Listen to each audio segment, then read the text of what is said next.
اعوذ باللہ من الشیطان الرجیم بسم اللہ الرحمن الرحیم یا صاحب الجمال و یا سید البشر من وجهک المنیر لقد نور القمر لا يمكن الثناء كما كان حقه بعد از خدا بزرگ توئی قصہ مختصر جزا اللہ عنا سیدنا و مولانا محمد صلی اللہ علیہ وآلہ وسلم ما هو اہلہ یا رب لک الحمد کما ينبغي لجلال وجهک وعظیم سلطانک رب اشرح لي صدری ویسر لي امری واحلل عقدۃ من لسانی یفقهوا قولی رب زدنی علما رب زدنی علما رب زدنی علما۔ السلام علیکم ورحمۃ اللہ وبرکاتہ۔ میں حافظہ افرا جاوید اسلام آپ سب سے مخاطب ہوں۔ اپنے یوٹیوب چینل انفینٹ اسلام میں آپ سب کو خوش آمدید کہتی ہوں۔ امید کرتی ہوں آپ سب خیریت سے ہوں گے، زندگی پرسکون، پر اطمینان اور ایمان بالخیر گزر رہی ہوں گی۔ پارہ نمبر 18 سورۃ المؤمنون اردو ترجمہ اور تفسیر، اس کی پہلی 11 ورسز ہم نے پہلے لیکچر میں کور کر لی۔ آج کے سبق میں آیت نمبر 12 سے باقاعدہ سبق کا آغاز کیا جا رہا ہے، جس میں اللہ رب العزت ارشاد فرماتا ہے وَلَقَدْ خَلَقْنَا الْإِنسَانَ مِنْ سُلَالَةٍ مِّن طِينٍ ثُمَّ جَعَلْنَاهُ نُطْفَةً فِي قَرَارٍ مَّكِينٍ ثُمَّ خَلَقْنَا النُّطْفَةَ عَلَقَةً فَخَلَقْنَا الْعَلَقَةَ مُضْغَةً فخلقنا المضغة عظاما فكسونا العظام لحما ثم انشأناه خلقا آخر فتبارك الله احسن الخالقین۔ اس سورہ کی تلاوت کرنے کے پیچھے بہت سے مقاصد ہیں۔ سب سے پہلے یہ کہ رب العالمین کی نعمتوں کا شکر بھی ہو، اس کی نعمتوں کی قدر کرتے ہوئے رب العالمین کی پاکی بیان کرتے ہوئے آج کے لیکچر کا آغاز ہو۔ عربی کے ساتھ ہمیں عربی کی تلاوت کرنے کا ثواب بھی حاصل ہو، اور جب ہم اس کی تفسیر کی طرف چلیں تو سب سے پہلے میں آپ کو بتاؤں، ترجمہ پڑھتے ہیں اور پھر حضرت عمر فاروق رضی اللہ تعالیٰ عنہ سے منسوب ایک واقعہ اس کی طرف چلیں گے، تاکہ ہمیں اس آیت کو پڑھتے ہوئے مزید پیار آئے اپنے دین اسلام پر، اپنے صحابہ کی شان پر، اور مزید ہم دیکھیں اصحاب کی شان کو اور اللہ تبارک و تعالیٰ کی قدرت کو۔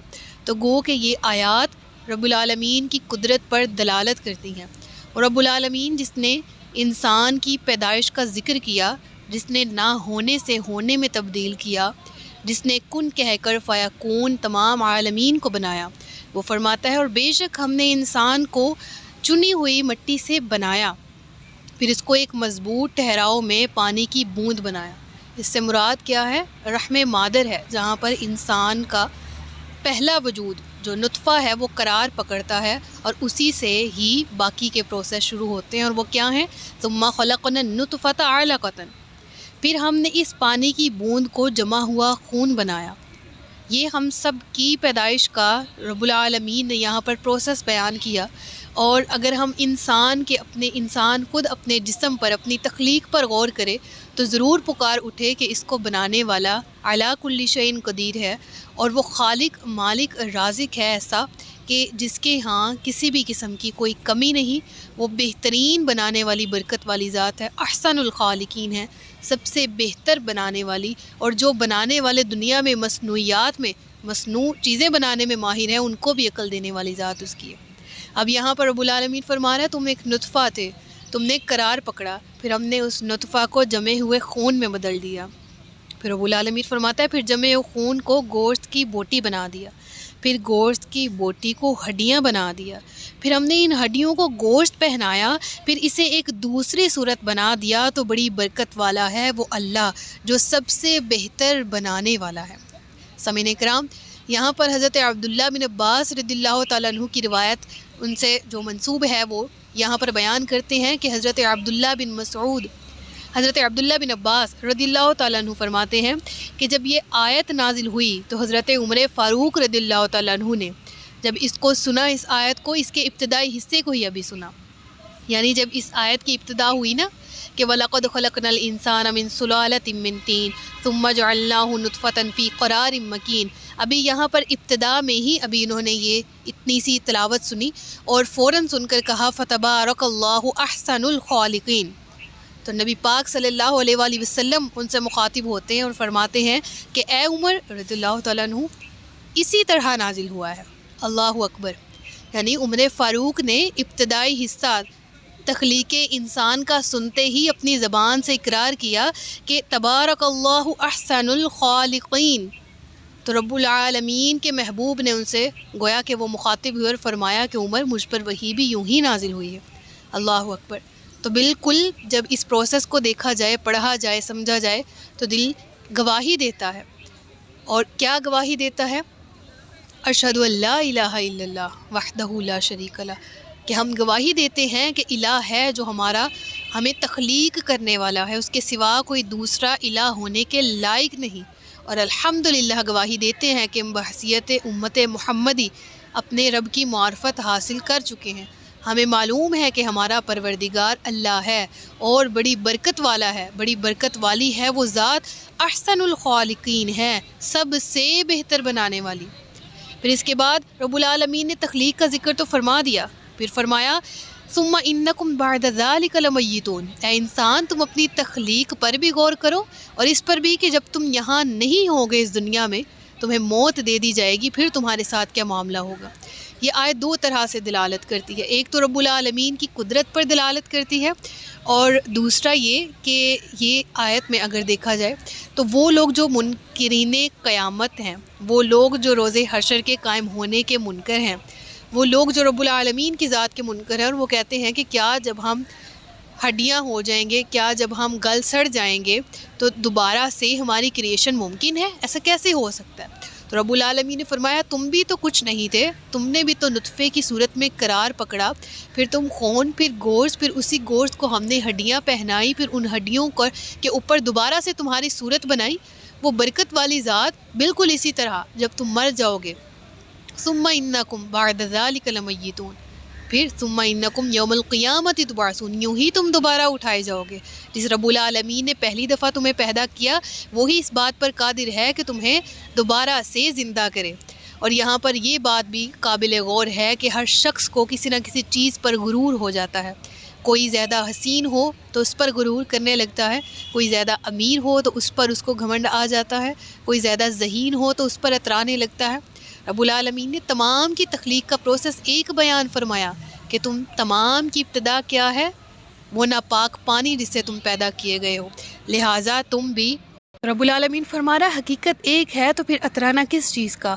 وہ رب ہے جو مصور ہے، المصور اس کا نام ہے، وہ تخلیق کرنے والا ہے، وہ صورت دینے والا ہے، وہ ذہانت دینے والا ہے، وہ قوت گویائی، وہ قوت سماعت، یہ سارے کمالات جو ہمارے ساتھ منسوب ہیں یہ ہمارے اپنے کسبی کمائے ہوئے نہیں ہیں، ہمیں دیے گئے ہیں، لہٰذا ان پر اترانا یا تکبر نہیں کرنا چاہیے۔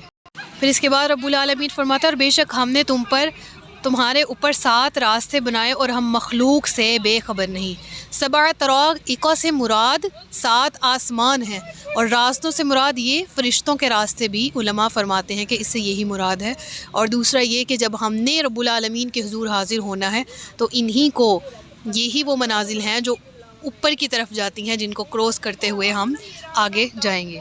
تو پہلے انسان کی تخلیق کا ذکر کیا گیا، پھر انسان کے مرنے کے بعد اٹھائے جانے کا، پھر ان نعمتوں کا ذکر کیا جو رب العالمین نے انسان کے لیے خاص کر دی۔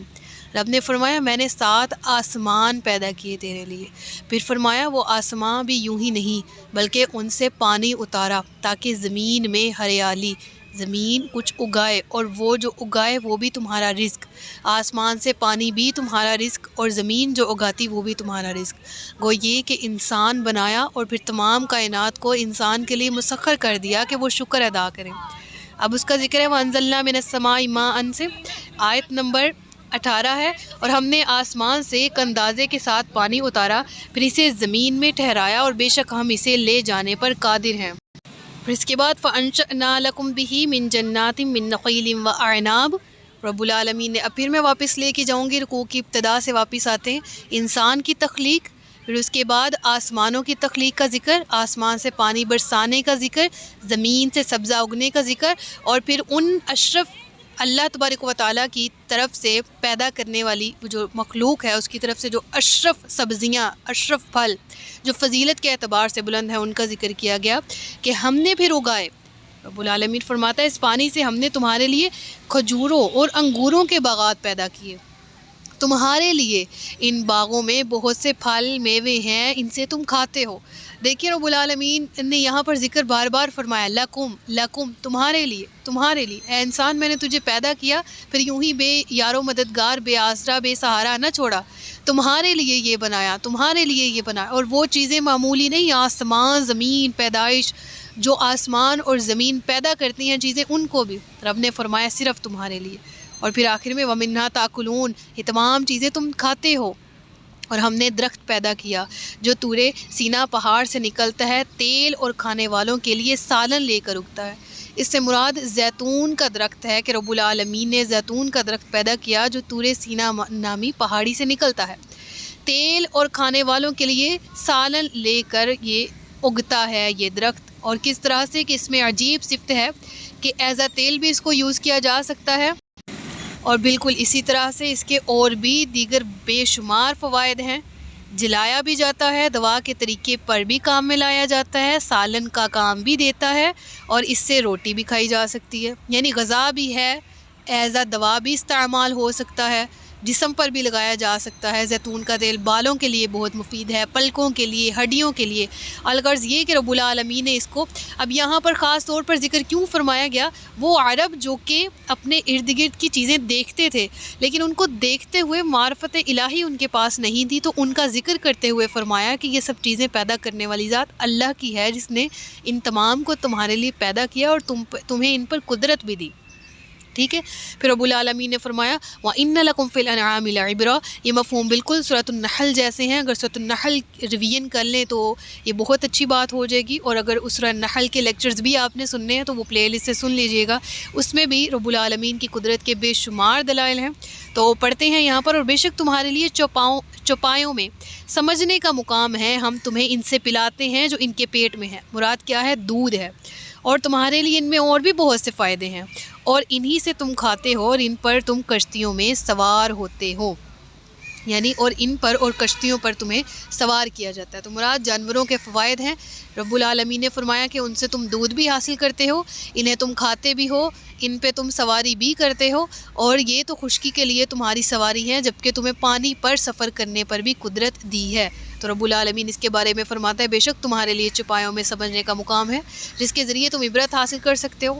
ہم تمہیں ان کے پیٹ میں موجود دودھ پلاتے ہیں، اور وہ خوشگوار طبیعت کے موافق لطیف غذا ہے، اور تمہارے لیے ان میں اور بھی بہت سے فائدے ہیں کہ ان کے بال، کھال اور اون وغیرہ سے کام لیتے ہو، اور انہی میں سے تم بعض چوپایوں کو ذبح کر کے ان کا گوشت بھی کھا لیتے ہو۔ تو بالکل یہ رب العالمین کی قدرت کے بہت بڑے دلائل ہیں، جن کو سمجھ کر ان کو جان کر رب العالمین کی معرفت کی ہمیں یہ ایک خاص ذریعہ ہے، اور ہم معرفت الہی حاصل کر سکتے ہیں۔ صدق اللہ العلی العظیم و صدق رسولہ النبی الکریم۔ سچ فرمایا اللہ نے جو عظمت والا ہے۔ اپنا بہت سا خیال رکھیے گا، مجھے دعا میں یاد رکھیے گا۔ تاجدار ختم نبوت زندہ باد، پاکستان ہمیشہ زندہ باد۔ السلام علیکم ورحمۃ اللہ وبرکاتہ۔